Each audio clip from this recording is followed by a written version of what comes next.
Bonjour tout le monde, bienvenue avec nous. Écoutez, on s'est fait demander de faire une petite vidéo comme ça pour prendre le temps de partager tous ensemble. On est tous des amis ici, on se connaît tous très bien, mais on a décidé de faire une vidéo tous ensemble pour prendre le temps de partager un peu par rapport à la pandémie, par rapport à tout ce qui s'est passé, donner un petit peu notre perspective en tant que jeune adulte, chrétien, impliqué dans une église, tout ce que la pandémie a eu comme effet. Puis, c'est ça. Fait que moi, je me présente premièrement. Je m'appelle Stéphane Touin. J'ai 27 ans. Je suis marié depuis 2 ans. J'ai un petit bébé de 4 mois qui a de la misère à faire ses nuits, mais ça va bien, on survit. Euh, dans la vie, je suis professionnel, je suis intervenant social. Je travaille pour un organisme qui vient en aide à des jeunes adultes dans leur situation pour faire de la réinsertion sociale. Puis à l'Église, je suis responsable du groupe d'âge des 13-17 ans. Moi et mon épouse, on est responsable de ce groupe d'âge-là. Puis on organise des activités avec toute une équipe, avec d'ailleurs des gens que vous voyez ici avec moi. On organise des activités pour les jeunes de 13 à 17 ans. Fait que c'est ça. Je ne sais pas si on veut faire le tour puis se présenter.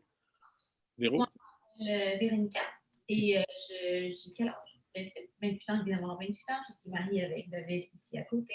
Je suis maman d'une petite cocotte qui a 1 an et demi bientôt. Et je suis enceinte, donc un nouveau bébé qui s'en vient. Dans un mois. Oui, exactement. Puis sinon, en temps normal, je travaille. C'est juste que là, je suis maman à la maison. Mais en temps normal, je suis éducatrice spécialisée en milieu scolaire. Moi, je m'appelle David, comme on vous a dit. Je suis inhalothérapeute de formation, mais je travaille pour un distributeur d'accessoires médicaux. Et j'ai 34 ans et je suis heureusement en télétravail ici depuis la pandémie. C'est moi. Ah, je l'aurais pas dit, mais on est leader jeunesse. Oui, leader jeunesse 13-17 ans, puis on accueille les nouveaux comme hôtes tous les mois. Ouais. Yeah. Excellent. Donc, moi, je m'appelle Anna. J'ai 22 ans. Je suis étudiante à temps plein à l'université. Je fais un bac en travail social. Puis, sinon, je travaille à temps partiel à la commission scolaire en tant qu'éducatrice spécialisée aussi. Puis, à l'église, je suis leader jeunesse aussi, comme Véro, David, tout le monde, avec les jeunes de 13 à 17 ans. Puis, je chante aussi dans la louange. Donc, voilà. Comment? Moi, je m'appelle Jenny. Je suis enseignante, nouvellement bachelière. J'ai 25 ans. Je suis enseignante de français langue seconde. Je travaille également pour les centres de services.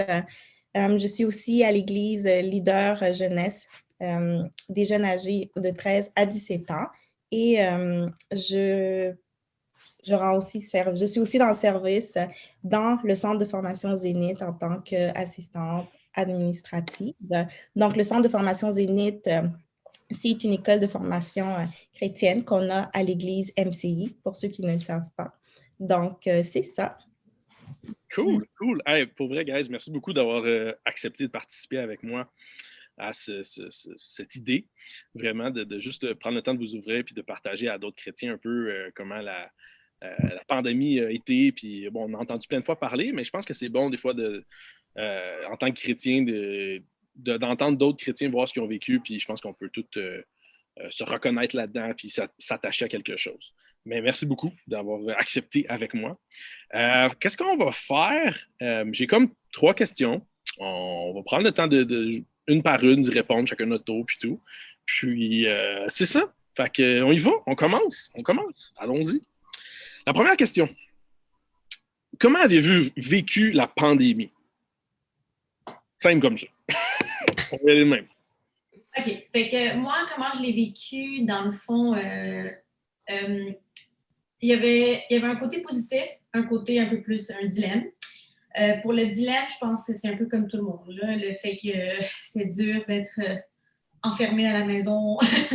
C'était difficile de se retrouver sans routine tout d'un coup, difficile de trouver un peu de discipline dans nos journées au début, difficile de ne pas se voir avec nos personnes, avec nos familles. Ça, c'était le côté plus difficile. Mais dans un sens aussi, ça a été bénéfique pour le début de la pandémie pour moi parce que ça faisait juste 3 mois qu'on venait d'avoir notre bébé. Donc, pour moi, ça a été en fait aidant aussi de nous retrouver en pandémie parce que je pouvais me retrouver seule avec mon bébé, juste en train d'essayer de figure out, essayer de, comment on dit ça en fait, essayer de figure out la maternité et tout ça. Donc, dans ce sens-là, c'était plus facile que si on avait été à l'église en train de sortir et tout ça. C'était plus facile de me retrouver à la maison en train d'apprendre tout ça dans le fond. Fait que c'était ça pour moi. De mon côté, je crois que le plus gros défi, en fait, c'est que depuis 2018, je travaille comme représentant, comme j'ai dit, d'accessoires médicaux et j'étais souvent sur la route. Et une fois que la pandémie a commencé, ben, je suis resté à la maison. Fait que ça a été un choc au niveau je pense, au niveau du travail, comment on travaille, au niveau de la concentration, devant l'écran toute une journée, pendant des mois, maintenant 1 an.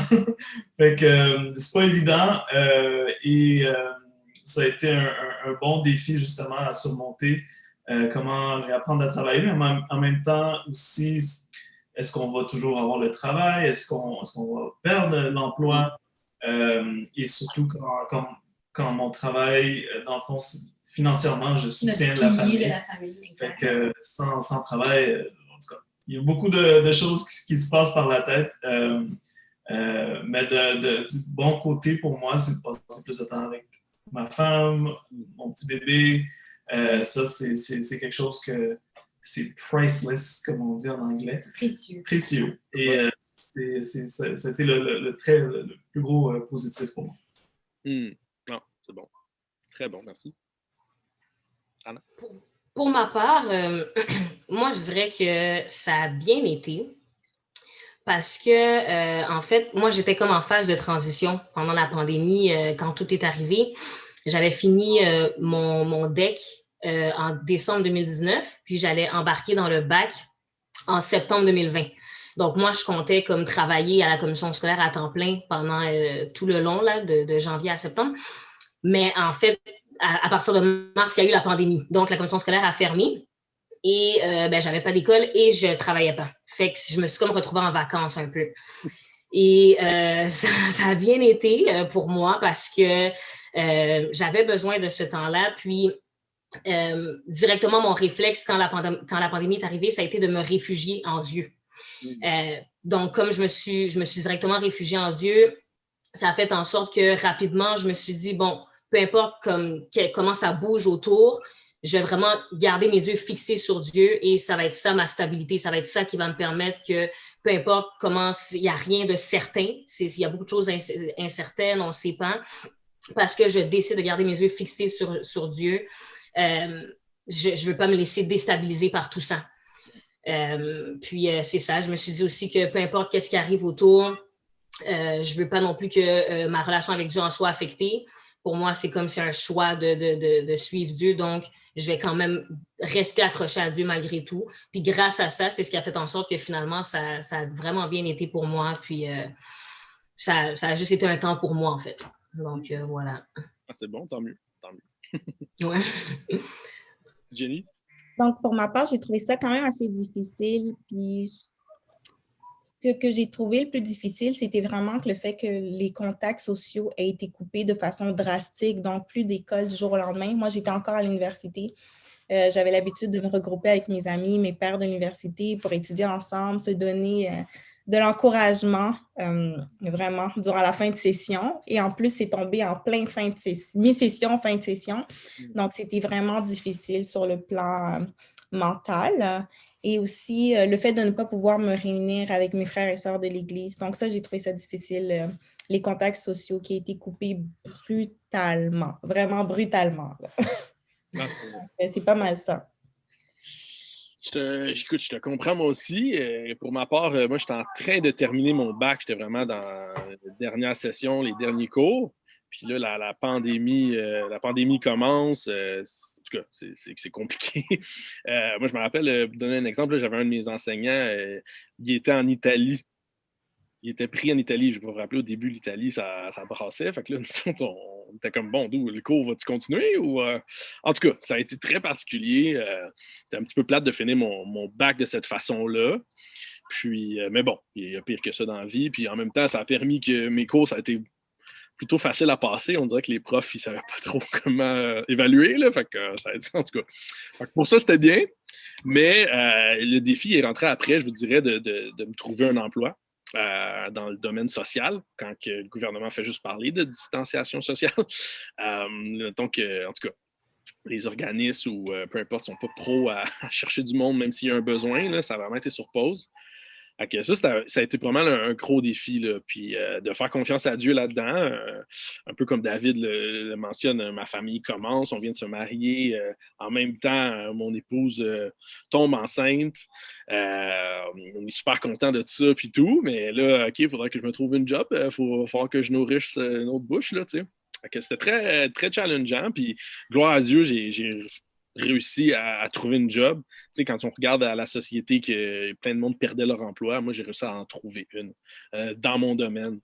Donc, c'est ça. Ça a été tout un processus, mais gloire à Dieu. Aujourd'hui, j'ai un travail que j'aime. Puis, en tout cas, j'ai trouvé ça pendant la pandémie. C'est quand même assez particulier. Donc, allons-y avec la prochaine question qui nous dit qu'avez-vous appris durant ce temps? Véro. Qu'est-ce que tu as appris durant ce temps?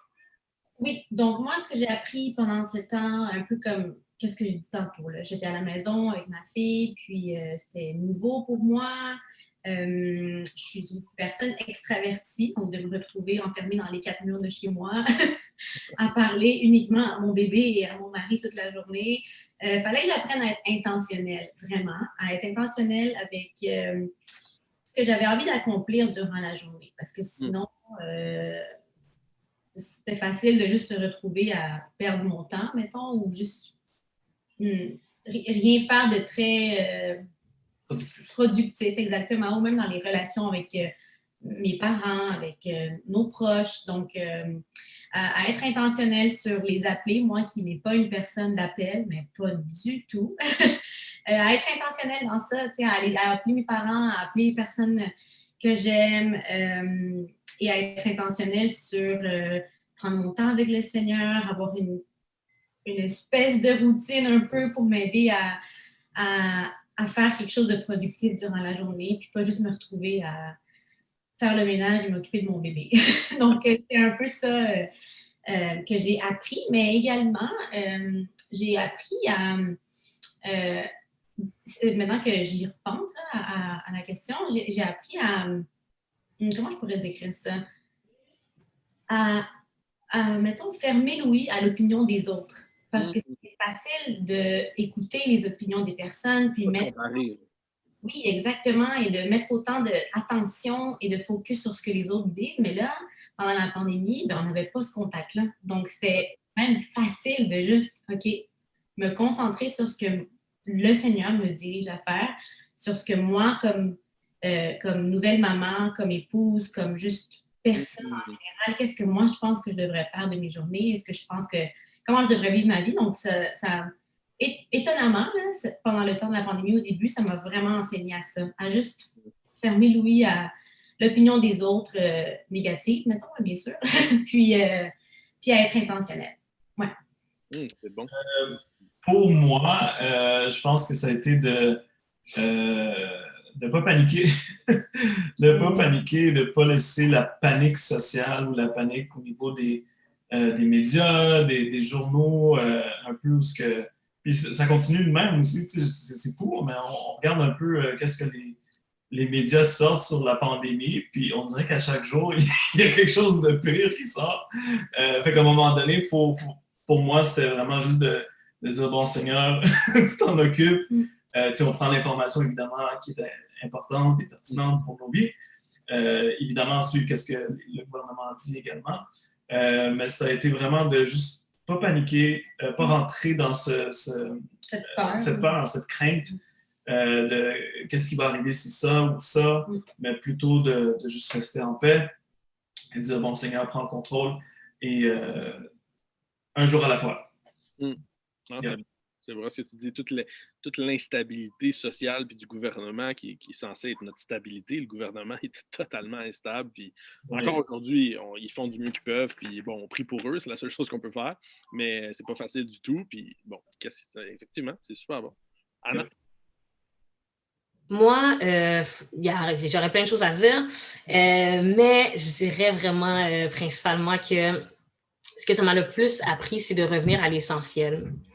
De revenir à l'essentiel parce que c'est ça, justement, la pandémie, ça a comme tout arrêté un peu. T'sais, le temps a comme un peu gelé dans le sens où souvent on est pris dans notre rythme, on était pris dans notre rythme de vie, beaucoup de choses dans l'agenda, beaucoup de choses à faire et tout. Là, pour une fois, la pandémie a comme mis stop à tout ça, puis on avait beaucoup de temps. Donc, moi, grâce à ce temps-là, justement, ça m'a vraiment appris à revenir à l'essentiel, à prendre une pause pour souffler, puis à me dire, OK, pourquoi tu fais telle chose? Puis à faire les choses vraiment intentionnellement, un peu comme Véro disait, puis à ne pas prendre les choses pour acquis. Finalement, à ce que les relations que j'ai autour de moi, à pas les prendre pour acquis, j'ai appris à plus valoriser justement les gens que j'ai autour de moi, puis les choses que je faisais dans mon quotidien sans trop y penser, là je le faisais en le valorisant finalement. Puis c'est ça, quand je parle aussi de revenir à l'essentiel, même par rapport à Dieu, la simplicité de l'Évangile, c'est juste de prendre ces temps-là avec Dieu jour après jour, de le chercher pour qui il est, juste de vouloir apprendre à le connaître plus, de l'aimer, tout ça, puis de le servir d'un cœur sincère. C'était vraiment de revenir à l'essentiel, puis de savoir pourquoi tu fais les choses, de ne pas juste les faire parce que tu as un horaire, mais les faire en étant conscient de pourquoi. Fait que, en gros, ouais. Non, très bon. Mais j'entends ce que tu dis, comme quoi il y a beaucoup de choses à dire, mais revenir à l'essentiel, je pense que ça dit tout aussi en même temps. Jenny? Donc, pour ma part, moi, j'ai appris à me reposer parce qu'avant la pandémie, avant les nombreux confinements, moi, j'étais tout le temps on the go, on the go, on the go, on the go. Rien ne pouvait m'arrêter vraiment. Comme notre chanson, rien ne peut. C'était vraiment on the go, le travail. Donc là, quand les commissions scolaires ont fermé, je ne pouvais plus sortir. L'église a fermé, je ne pouvais plus sortir. L'épicerie a même fermé. Je ne pouvais plus sortir. Donc, c'était vraiment... Puis le Seigneur m'a parlé sur me reposer. Donc, le fait que tout était fermé, donc, ça m'a permis de prendre ce temps de repos-là, de prendre ce temps de repos avec le Seigneur, pas par mes forces, parce que si j'essaie de me reposer moi-même, j'y arrive pas. J'ai toujours des distractions autour de moi, je vais toujours me chercher quelque chose à faire. Puis surtout, ce que j'ai remarqué pendant la pandémie, surtout chez les jeunes, je sais pas, chez les personnes plus âgées, il y avait l'urgence de se trouver quelque chose à faire, de cuisiner, de pratiquer un sport, aller courir. OK, aller courir, mais tu le faisais même pas avant. C'est bien, là, sur notre santé, mais il fallait qu'on se trouve quelque chose à faire pour montrer qu'on allait bien mentalement, même si ça n'allait pas. C'était comme une façade qu'on se mettait. Puis moi, pour éviter de me mettre une façade, moi, je me suis réfugiée dans le Seigneur. Donc, je suis allée chercher mon repos auprès de lui. Vraiment, j'ai baigné dans la louange comme jamais pendant le premier confinement et les autres qui ont poursuivi, là, qui ont suivi. Donc, la louange, c'était ma solution numéro 1, vraiment. Vraiment. Surtout que pour moi, c'était difficile de rentrer dans la louange, mais une fois que tu y rentres, tu ne peux plus en sortir. Donc, moi, à chaque fois que j'entrais, j'étais toujours dans le mode « je ne veux pas partir, je ne veux pas partir ». Puis, même lorsque j'arrêtais, ça restait toujours dans mon cœur. Donc, vraiment. Mais c'est bon ce que tu dis, parce que c'est vrai, je pense, de façon générale, des fois, je pense qu'on l'a tous déjà dit avant la pandémie, de dire j'aurais besoin d'une pause. Il me semble que je voudrais 2 semaines de pause. Puis là, on avait cette pause-là, puis beaucoup de monde cherchait à ne pas prendre de pause, puis que tu aies pris ce temps-là avec Dieu, de dire non, je vais me reposer pour vrai, puis retrouver mes forces dans le Seigneur, c'est bon. Écoutez, tout ce que vous avez dit, je suis totalement d'accord, puis je peux m'attacher à chacune des choses. Moi, simplement pour ma part, je pense que c'est venu à se dire hey, qu'est-ce qui est vraiment important dans ma vie? Qu'est-ce qui est stable? Puis sur quoi je m'appuie? On dit tout que comme bon, on s'appuie sur Dieu dans nos vies, puis on s'appuie, mais là, comme je pense que comme David l'a mentionné, là, notre gouvernement, qui est sans doute une des choses les plus stables, est instable et n'est pas capable de répondre réellement à notre question sur qu'est-ce qui s'en vient. Il y a comme toute cette boule-là d'inconnu qui arrive, tu sais. Et là, bon, est-ce qu'on s'appuie sur Dieu? Les églises qui ferment, hey, OK, là, c'est toi-même, tu sais. C'est drôle, j'avais vu tellement de photos ou des vidéos drôles un peu qui montraient des gens qui allaient à l'église et tout, et là, les églises ferment, et là, qui se mettent à ouvrir leur Bible et commencer à lire pour vrai la Bible. Parce que des fois, il y a tout cet aspect-là, je pense, des fois, bon, culturel ou peu importe, la façon qu'on a été élevé, qu'on va à l'église, puis c'est une tradition, puis peu importe. Mais là, tu te retrouves, non, face à face avec Dieu pour vrai. Puis, fait que moi, ça a été ça un peu, puis un peu comme Jenny disait, la louange, moi, ça a été la lecture un peu de la parole, puis tout, j'avais plus de temps vraiment pour m'investir, puis ça va un peu être intentionnel dans ce que je lis, puis, mais encore plus, puis aller plus profond, personnellement, ça a été ça, de vraiment, j'avais ma petite routine habituelle qui allait avec le style de vie que j'avais, mais là, vu que j'avais plus de temps, qu'est-ce que je vais faire? Je vais-tu l'investir ailleurs ou continuer de l'investir en Christ? Puis quand j'ai décidé de le faire, ben, ça a vraiment, en tout cas, ça a changé ma vie, puis ça m'a beaucoup aidé à plus prendre le temps de lire, puis m'approfondir dans la parole, la trouver plus intéressante, puis de la mettre à mon image un peu, de plus me rattacher à elle. Fait que ça a été quelque chose, en tout cas, que j'ai beaucoup appris. On va y aller avec une dernière question. Guys, merci beaucoup. Vous êtes super bon, j'aime ça. Je ne suis pas surpris, en fait. Qu'est-ce qui a changé dans votre relation avec Dieu et la connexion avec l'Église? Je pense que c'est une grosse question en tant que chrétien qu'on s'est rendu compte de bien des affaires. Il y a plusieurs choses à dire, mais Véro, si tu veux commencer, qu'est-ce que tu dirais, toi?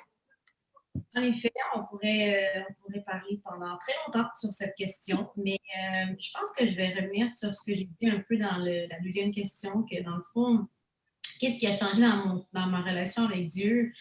Ce qui a changé, c'est que là, étant donné qu'on était à la maison, on avait la tentation de se reposer ou de regarder la télé ou de rien faire ou au contraire faire plein de ménage ou de s'arrêter intentionnellement puis de prendre le temps avec le Seigneur.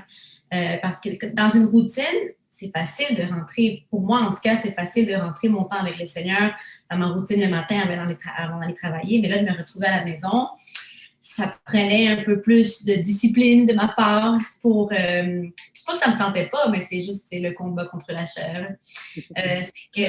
Il fallait que pour moi, je sois intentionnelle vraiment de me dire c'est ça qui est le plus important. Je pourrais faire plein de choses pendant la journée, mais je vais la commencer avec le Seigneur. Surtout parce que c'est ça.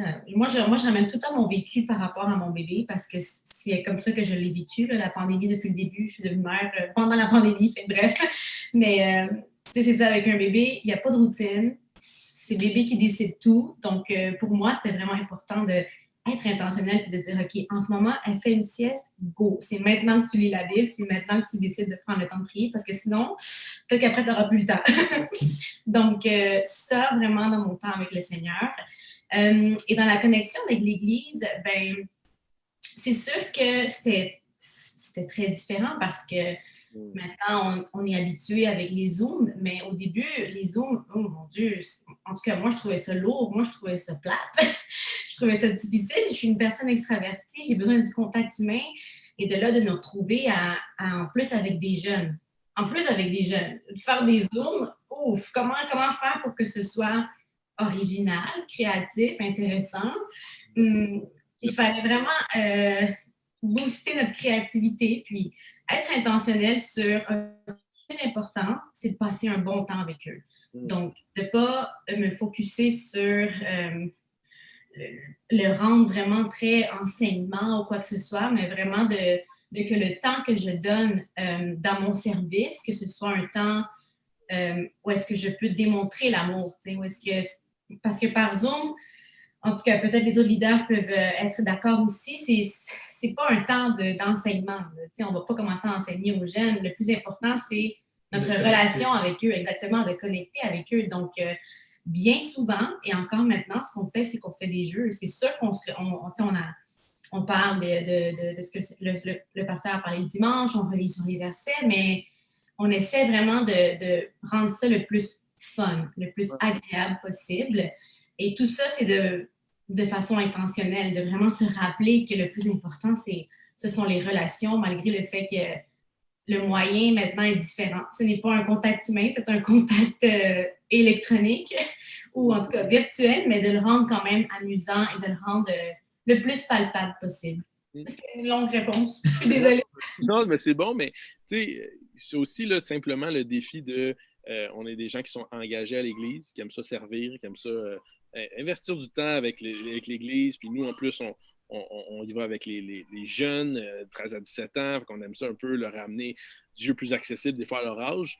Puis là, on se retrouve en pandémie. On a toujours ce désir-là, mais c'est un défi qui est beaucoup plus immense. Fait que j'entends absolument ce que tu dis, puis je suis totalement d'accord que de vouloir continuer à servir notre Église quand c'est totalement nouveau, puis quelque chose qui est fort par rapport à l'Église, puis par rapport à Christ, puis c'est la famille de Christ. Le temps qu'on passe ensemble, c'est l'échange humain, puis là, ça se retrouve avec des écrans. Effectivement, c'est tout un défi. Fait que non, c'est bon, j'aime ça. David? Yes. Pour moi, je pense que tantôt, je parlais de ne pas paniquer, puis je pense que c'est une chose, c'est que le Seigneur prenne la peur, là, mettons, peut-être l'anxiété ou les doutes. Mais je pense que l'autre volet qui, pour moi, ça a été plus important, c'est de rentrer dans la confiance que le Seigneur a le contrôle de chaque aspect de ma vie. COVID ou pas, travail ou pas, peu importe qu'est-ce qui arrive, c'est de reposer dans cette confiance-là et m'approfondir, de dire, Seigneur, je ne sais pas si je vais avoir un travail à cause de X raisons, mais je sais que tu vas pouvoir quand même. Donc, je pense que c'était de rentrer un peu plus profondément dans cette intimité avec le Seigneur de confiance. Puis au niveau de l'Église, moi, je suis plus introverti, je ne vais pas mentir. Moi, j'aimais ça déjeuner pendant que le pasteur parlait. Là, je trouvais ça très familier. J'aime toujours ça. Mais il y a quelque chose de pouvoir prendre quelqu'un dans tes bras. Ça nous manque. Les jeunes, là, il y avait beaucoup de contacts physiques entre nous et c'est quelque chose qui nous manque. Fait que on a hâte à retrouver un peu de normalité là-dedans. Mais je pense qu'avec l'Église, c'est ça qui est le fun, c'est que surtout comment notre Église l'a approché. On a sorti un peu des idées, puis on a travaillé avec ce qu'on pouvait et on a utilisé la technologie au maximum et on continue à le faire. Et si c'était différent, on allait faire quelque chose de différent. Puis on change, puis on s'adapte, puis c'est ça qu'il faut faire, je pense, pour rester connecté avec notre génération et la génération qui suit, même les enfants. Alors, je pense que c'est bravo à notre leadership et à nos pasteurs pour ça. Non, c'est bon. Merci. Non, merci beaucoup, David. On love it. Anna? Oui, donc comment ça a affecté ma relation avec Dieu? Bon, moi, ça l'a affecté, encore une fois, positivement, parce que c'est ça, parce que vraiment, pour moi, la pandémie, ça a vraiment été quelque chose de très positif. Là, j'en avais besoin, en fait. Mais j'avais pas besoin de la pandémie, là. Ouais, c'est ça. Le confinement, ça a été positif. Puis c'est ça, ma relation avec Dieu, en fait, c'est que ça m'a encore plus rapproché de Dieu qu'avant. Je suis rentrée dans une intimité beaucoup plus profonde avec Dieu parce qu'encore une fois, bon, comme je le disais, tout avait arrêté. Beaucoup de choses aussi dans ma vie avaient été comme tassées, avaient été mises sur glace. Fait que, tu sais, c'est comme si, en fait, il me restait plus que Dieu, finalement. Il me restait plus que Dieu. Et donc, il est devenu encore plus vraiment mon tout, en fait, si je pourrais dire ça comme ça, là. Il est devenu encore plus mon tout et je me suis vraiment réfugiée en lui, là, finalement, pendant la pandémie. Ça fait que mon intimité avec lui est passée à un autre niveau. Puis, je veux vraiment garder ça, là, même quand tout va revenir, même quand tout le style de vie normal là, va reprendre. Cette intimité-là, je compte vraiment la garder. Absolument. Puis, c'est ça, comme tout avait été mis sur pause aussi, il y avait plus mon attention. Donc, c'était vraiment lui et moi, il m'a parlé sur plein de choses, il a changé beaucoup de choses aussi en moi et tout. Fait que ma relation avec Dieu a été très positivement affectée. Sinon, par rapport à l'Église, je dirais que ça a été l'adaptation, vraiment le mot d'ordre. Ça a été beaucoup l'adaptation. Comme c'était fait vraiment par Zoom à distance, un peu comme je l'avais dit au départ, là, depuis le début de la pandémie, moi, je m'étais dit, peu importe qu'est-ce qui se passe à l'extérieur, peu importe l'instabilité, je veux pas que ça affecte ma relation avec Dieu, puis je veux pas non plus que ça affecte ma relation avec le corps, qui est l'Église. Donc, encore une fois, ça m'a permis de pas prendre l'Église pour acquis, les membres de l'Église aussi pour acquis, puis de vraiment encore plus aimer mon Église, encore plus la supporter. Parce que comme on était à distance aussi, l'autre chose, c'est que ça aurait pu être facile de juste laisser ça. Puis, il y avait plein d'autres églises aussi en ligne. Fait que ça aurait pu être facile aussi d'écouter plein d'autres églises et tout. Mais moi, ça a été encore plus, comme Véro disait, l'affaire d'être intentionnel, encore plus d'être intentionnel que non. Moi, je supporte mon Église, j'aime mon Église, je vais être là. Si c'est à travers Zoom, ça va être à travers Zoom. Si je dois allumer mon écran, je vais allumer mon écran. C'était vraiment ça, là. C'était vraiment l'adaptation. Puis j'ai pris conscience de à quel point les membres de l'Église sont une bénédiction, vraiment. J'ai vraiment encore plus réalisé à quel point... voilà, c'était important. Puis on avait besoin les uns des autres. Donc, c'est comme ça m'a affecté vraiment positivement, si je pourrais dire. Tant mieux. Amen. Amen, pour vrai. Je dis amen. Ça. Super bon. Super bon. Merci, Anna. Jenny? Amen. Je vais juste revenir sur ce qu'Anna vient de dire, que les membres de l'Église sont vraiment, vraiment importants. On ne le remarque pas comme ça. Avant la pandémie, on voyait juste le monde. Ils sont là, ils sont en service, ils sont contents. Mais avec l'expérience virtuelle, on voit vraiment qu'on est vraiment une Église unie. On est vraiment unis. Les pieds, les mains, les montagnes qui ont été déplacées pour qu'on puisse vivre une expérience virtuelle, non seulement virtuelle, mais agréable. Ouais. Les styles de musique différents et variés qui venaient rejoindre tout le monde. Même nos rassemblements, le rassemblement des femmes a quand même eu lieu pendant la pandémie, ce qui est un événement vraiment formidable pour nous à MCI. C'est l'occasion pour nous de célébrer la femme, mais c'est juste vraiment là, ne pas prendre les membres de l'Église pour acquis. Parce que l'Église, c'est nous, c'est pas le bâtiment. Absolument. Il y a des personnes dans le monde qui n'ont pas de bâtiment, mais on le voit très bien que l'Église, c'est eux. Puis je pense que vraiment, pendant la pandémie, à MCI, on a vraiment su démontrer que l'Église, c'était nous, comme le répètent souvent nos pasteurs. Donc, l'Église, c'est nous. Il faut pas se laisser transformer par le monde, mais nous, de par nos habitudes, vraiment sortir le monde de nous. Vraiment là. Donc, je remercie vraiment tous les membres de l'Église. Mais sinon, pour ma part, comment ma relation avec Dieu a changé, c'est vraiment, je pense que j'ai été plus honnête avec Dieu. J'avais plus le temps de penser, donc je n'avais plus le temps de fuir certaines conversations avec le Seigneur. Là. Donc là, c'était vraiment là, quand je rentrais en mode louange, OK, c'est le temps de dire la vérité, c'est le temps de confesser tout ce que tu as sur ton cœur, vraiment. Dis les choses, même si tu dois pleurer, pleure parce que tu es avec ton papa. Il est là pour t'écouter, il est là pour te restaurer, il est là pour te redonner la joie que le monde ne peut pas te donner.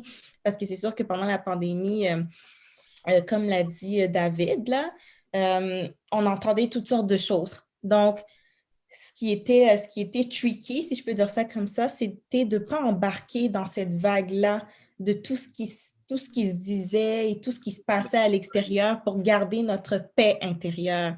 Puis vraiment, oui, je confessais au Seigneur, OK, Seigneur, ça me fait peur, ce qui se passe à l'extérieur. Oui, ça fait peur, mais je ne veux pas être...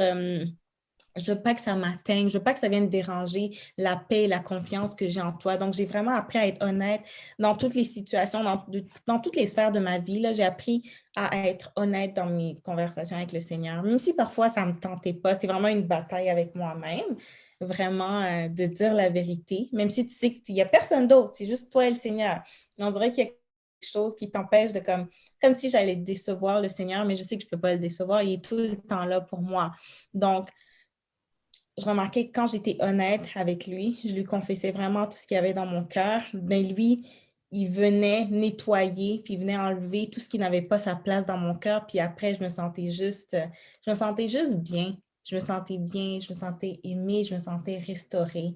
Donc, l'honnêteté, pour moi, ça a vraiment été l'honnêteté dans ma relation avec le Seigneur. Amen, wow. Hey, merci beaucoup, vraiment merci beaucoup, guys. Vous avez tout dit, vous m'avez enlevé les mots de la bouche. Mais c'est ça. Donc, écoute, vraiment merci beaucoup d'avoir participé avec moi. J'espère que pour ceux qui ont écouté, peut-être que tu as pu te rattacher à une des histoires que tu as entendues. Sache que ce qu'il faut comprendre, je pense, c'est que oui, il y a une pandémie, oui, mais Dieu est le même hier, aujourd'hui et éternellement, puis il est disponible et accessible pour nous. Puis dans tout ce qu'on a dit, je pense que c'est ça, là, c'est de se rendre compte à quel point notre Dieu ne dépend pas d'une bâtisse, il dépend de toi quand tu veux prendre un temps avec lui, puis te rapprocher de lui, puis ça, c'est une richesse incroyable. Donc voilà, vraiment, merci beaucoup à vous tous d'avoir participé. Puis c'est ça, voilà. Salut! Merci. Bye! Merci.